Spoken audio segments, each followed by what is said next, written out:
Pengimbasan pembelajaran digitalisasi tingkat SD sekecamatan Buker. Tapi saya mencoba untuk beradaptasi dengan teman-teman guru kelas. Tentunya guru PAI juga harus mulai digital karena kita berhadapan dengan Gen Z ya, gen yang tentunya lebih pintar dari generasi saya. Seperti yang disampaikan Bu Leli tadi, baru bangun tidur guru tahu keceklane HP. Nah tentunya di dalamnya perlu ada inovasi atau rancangan pembelajaran yang lebih bermutu kepada anak-anak.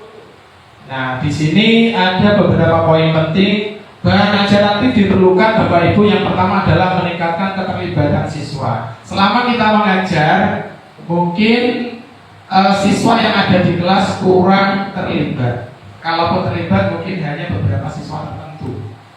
Nah ini contohnya Bapak Ibu, salah satu dari bahan ajar interaktif. Sudah kenal ya dengan simbolnya ini apa kira-kira? Yang pertama itu Y-ground. Y-ground itu adalah perubahan dari kuisis, ya transformasi dari kuisis. Ini simbolnya Y-ground. Kita bisa menggunakan pakai HP, PID, laptop bisa, dan berinteraksi secara online. Tapi syaratnya kalau Y-ground itu harus kualitas internetnya bagus ya. Kalau wifi-nya kualitasnya agak ngedrop, ya untuk nyadut-nyadut ya. Berikutnya ini wood wall. Ya, yang biru kotak ini contoh wood wall. Seperti ada apa ya, semacam edu game ya, edu game ringan, TTS ya. Kemudian banyak sekali di situ tampilannya. Canva, kalau Canva ini sudah tidak asing. Ini bisa dibuat contoh banner ya. Banyak sekali template yang ada di Canva. Apalagi sekarang sudah terintegrasi dengan AI. Ya. GeoGebra. Kalau Google Earth itu biasanya digunakan untuk guru mapel IPS atau mapel IPAS. Anatomi learning. Nah, aktivitas interaksi yang relevan untuk SD. Apa saja latihan soal interaksi. Nah, ini mungkin kalau anak-anak sering mengerjakan soal atau asesmen lebih suka yang pilihan ganda atau multiple choice, menjodohkan gambar dan tulisan. Ini yang paling dekat dengan anak jenjang SD. Game edukasi seperti ini woodwall ya. Kalau woodwall anak-anak pasti suka. Mereka seperti bermain tapi tetap dalam lingkup belajar. Nanti coba saya contohkan salah satu edu game yang ini, puzzle. Pernah tahu nih Bapak Ibu? Kemendik. Kalau dulu Kemendikbudristek ya, Kemendisdakmen. Mungkin saya salah menyebutkan. Ribet. Nah ya, salah satunya di dalamnya next. Ini isinya. Mengapa harus ada ruang murid? Yang pertama pastinya ada pembelajaran digitalisasi. Jadi sekarang murid dan guru bisa mengakses. Istimewanya lagi sekarang ruang murid atau rumah pendidikan ini bisa diakses pakai akun belajar ID dan akun pribadi ya Pak. Bisa semuanya. Sudah pernah dibuka semua?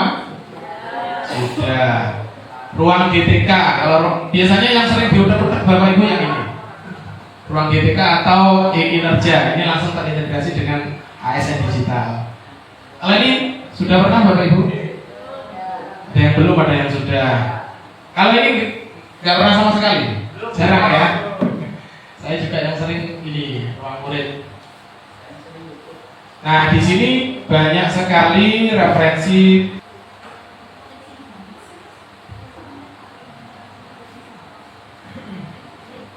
Keluar videonya. Banyak sekali ya pilihannya. Ini cocok untuk storytelling mungkin.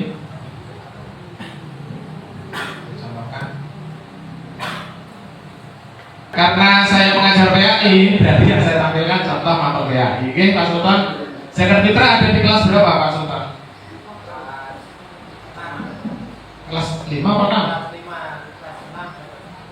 Kelas 6 semester 1. Lingkup kelas 5. Iya, Miss.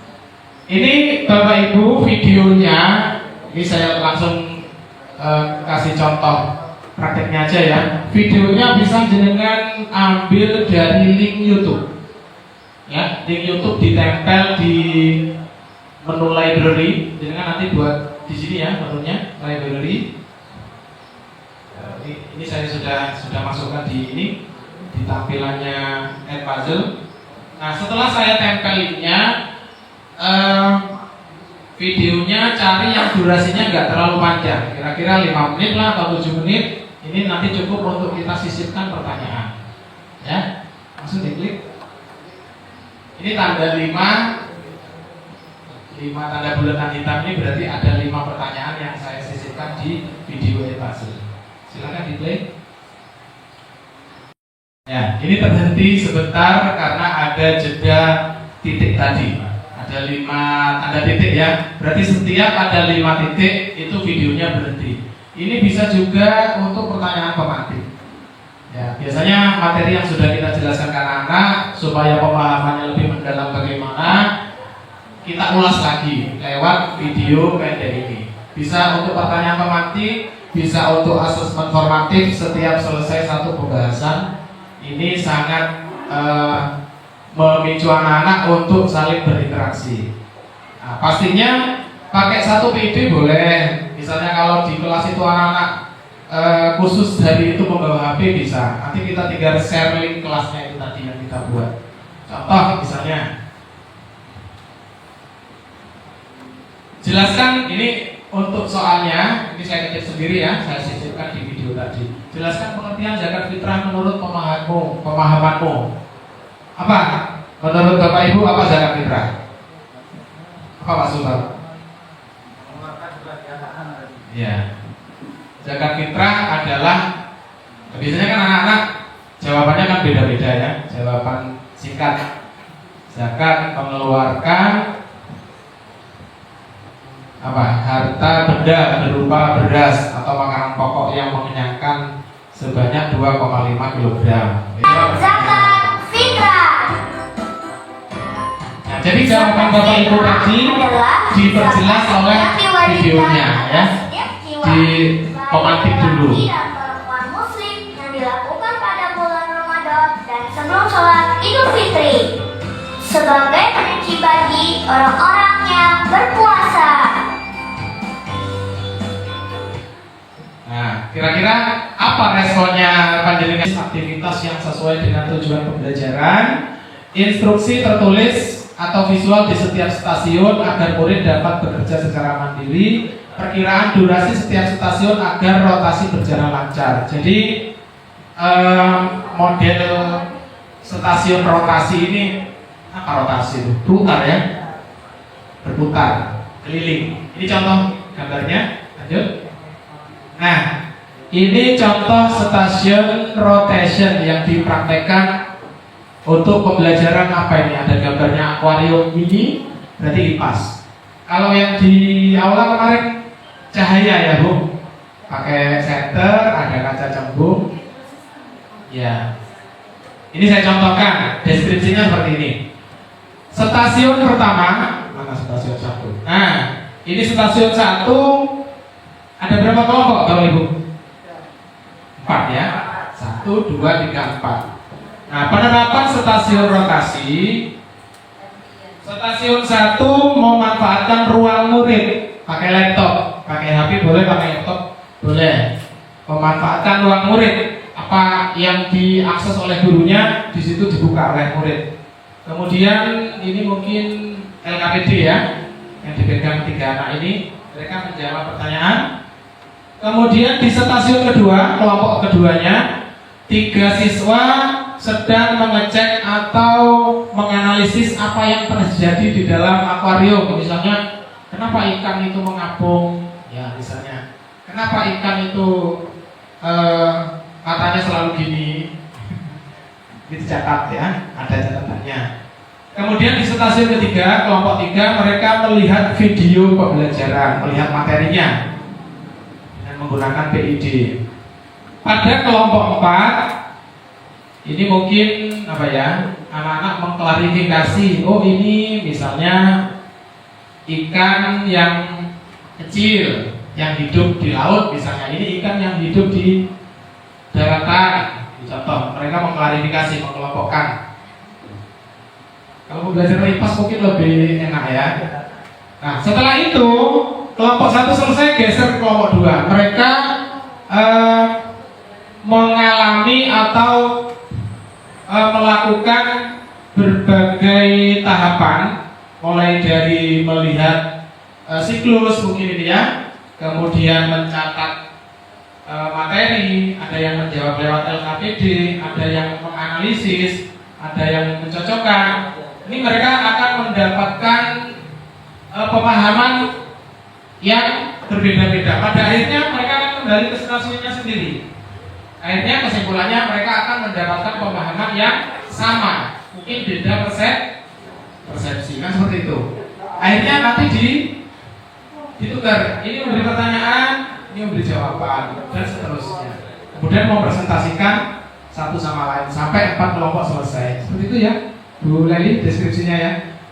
Dengan menerapkan sistem pembelajaran stasiun rotasi ini, mereka akan mendapatkan pemahaman yang sama, mungkin dengan persepsi yang berbeda. Di akhir pembelajaran, gurunya bisa memberikan umpan balik atau penguat. Menggunakan platform lain untuk merencanakan pembelajarannya, baik itu pakai Google Classroom untuk diskusi dengan teman-teman sejawat, kemudian menentukan metode dialog yang bakal kita terapkan lagi nanti di dalam pembelajaran di kelompok 2-nya. Jadi penggunaan platform digital, Google Classroom, kemudian pakai pendidikan. Yang pertama yaitu tujuannya yang untuk proses kegiatan pembelajaran yang pertama adaptif, interaktif, dan efisien. Selama pemahaman kita yaitu tentang assessment for learning ini biasanya diartikan sebagai sumatif. Lebih tepatnya ini assessment formatif karena bagaimana Bapak Ibu? Ini contoh bahan ajar ketika kita menggunakan PID, terintegrasi atur belajar ID dan Gemini AI. Ini dibuat promnya saja. Misalnya promnya contoh seperti ini. Buatkan bahan ajar, ya, menunya sudah ada di storybooknya. Bahan ajar mata pelajaran PAI kelas 4 semester 1 bab memasuki usia balik. Nanti akan muncul seperti ini. Terus menunya apakah memakai suara perempuan, untuk audionya suara laki-laki, suara orang muda, bapak-bapak, ibu-ibu, dan seterusnya. Ini nanti bisa kita cocokkan sesuai dengan mata pelajaran. Matematika bisa, bahasa Indonesia, apapun. Ya, perlu dicoba nanti di rumah. Akun belajar ID masuk ke Gemini AI di menu storybook. Teknologi bersama.